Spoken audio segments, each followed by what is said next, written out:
Declaration of Independence, July 4, 1776. When in the course of human events, it becomes necessary for one people to dissolve the political bands which have connected them with another, and to assume among the powers of the earth the separate and equal station to which the laws of nature and of nature's God entitle them, a decent respect to the opinions of mankind requires that they should declare the causes which impel them to the separation.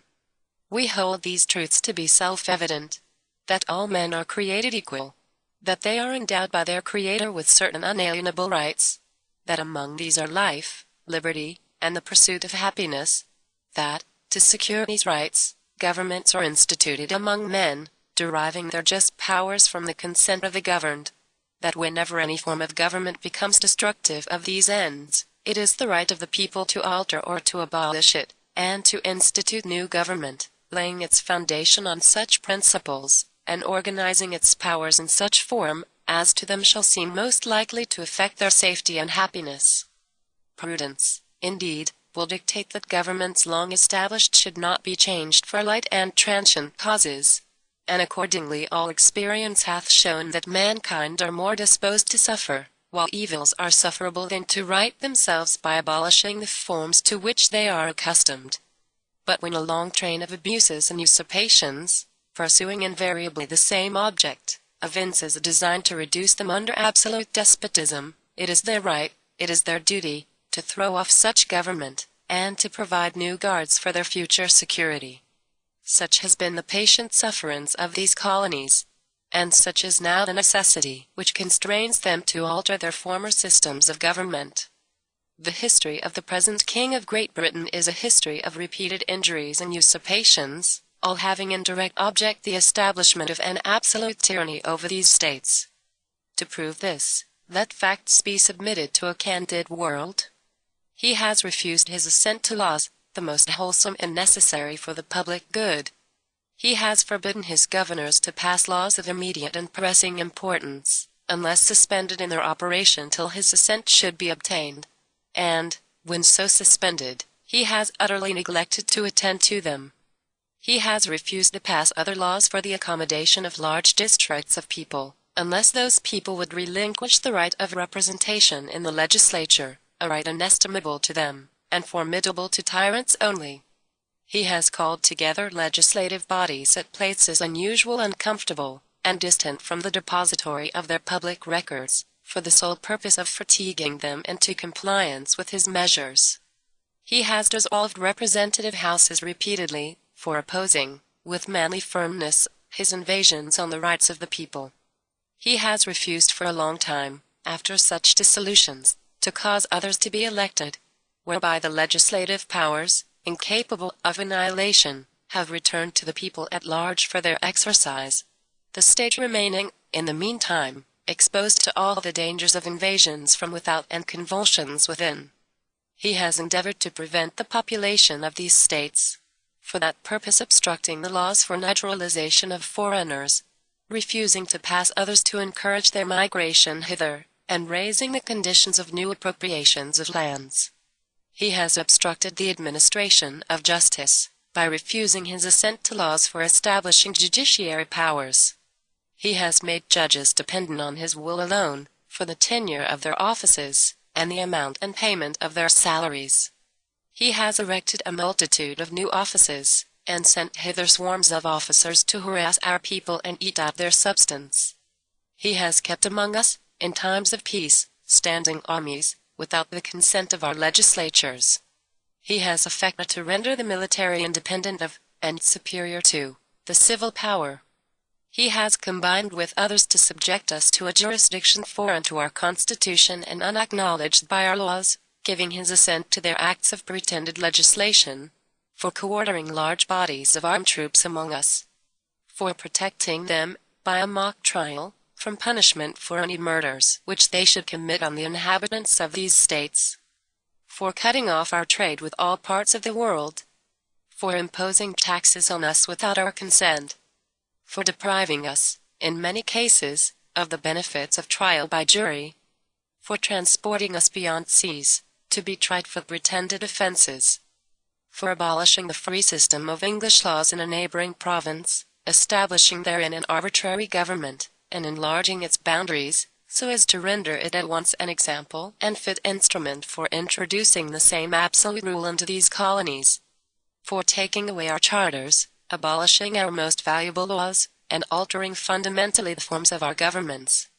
for suspending our own legislatures, and declaring themselves invested with power to legislate for us in all cases whatsoever. He has abdicated government here, by declaring us out of his protection and waging war against us. He has plundered our seas, ravaged our coasts, burned our towns, and destroyed the lives of our people. He is at this time transporting large armies of foreign mercenaries to complete the works of death, desolation, and tyranny already begun with circumstances of cruelty and perfidy scarcely paralleled in the most barbarous ages, and totally unworthy the head of a civilized nation. He has constrained our fellow citizens, taken captive on the high seas, to bear arms against their country, to become the executioners of their friends and brethren, or to fall themselves by their hands. He has excited domestic insurrection among us, and has endeavored to bring on the inhabitants of our frontiers the merciless Indian savages, whose known rule of warfare is an undistinguished destruction of all ages, sexes, and conditions. In every stage of these oppressions we have petitioned for redress in the most humble terms. Our repeated petitions have been answered only by repeated injury. A prince, whose character is thus marked by every act which may define a tyrant, is unfit to be the ruler of a free people. Nor have we been wanting in our attentions to our British brethren.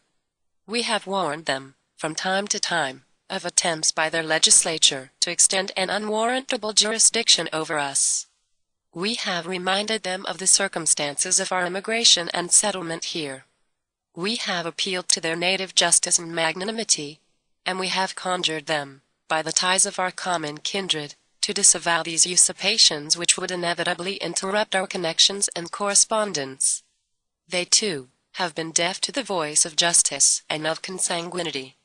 We must, therefore, acquiesce in the necessity which denounces our separation, and hold them as we hold the rest of mankind, enemies in war, in peace friends.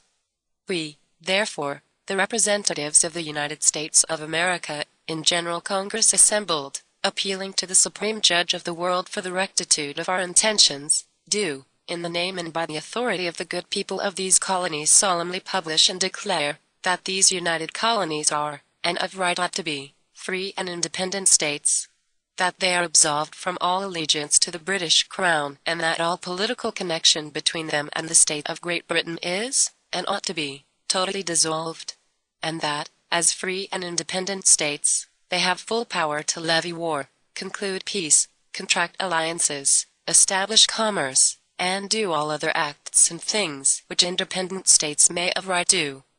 And for the support of this declaration, with a firm reliance on the protection of divine providence, we mutually pledge to each other our lives, our fortunes, and our sacred honor. Signed by John Hancock, President, New Hampshire. Josiah Bartlett, William Whipple, Matthew Thornton, Massachusetts Bay. Samuel Adams, John Adams, Ript. Treat Payne, Elbridge Gerry. Rhode Island. Stepp. Hopkins, William Ellery. Connecticut. Roger Sherman, Samuel Huntington, William Williams, Oliver Wolcott. New York. William Floyd, Phil. Livingston, France. Louis Morris, New Jersey. Rick. Stockton, No. Witherspoon, Frost. Hopkinson, John Hart, Abra. Clark. Pennsylvania. Ript. Morris. Benjamin Rush, Benja. Franklin, John Morton, Geo. Clymer, Is. Smith, Geo. Taylor, James Wilson, Geo. Ross, Delaware. Caesar Rodney, Geo. Reed, Though. M. Keene, Maryland. Samuel Chase, William. Pucka, Foss. Stone, Charles Carroll of Carrollton, Virginia. George Wythe, Richard Henry Lee, Th. Jefferson, Benja. Harrison, Ths. Nelson, Jr., Francis Lightfoot Lee, Carter Braxton. North Carolina. William Hooper, Joseph Hughes, John Penn. South Carolina. Edward Rutledge, Thoss. Hayward, Jr. Thomas Lynch, Jr. Arthur Middleton. Georgia. Button Gwinnett, Lyman Hall, Geo. Walton.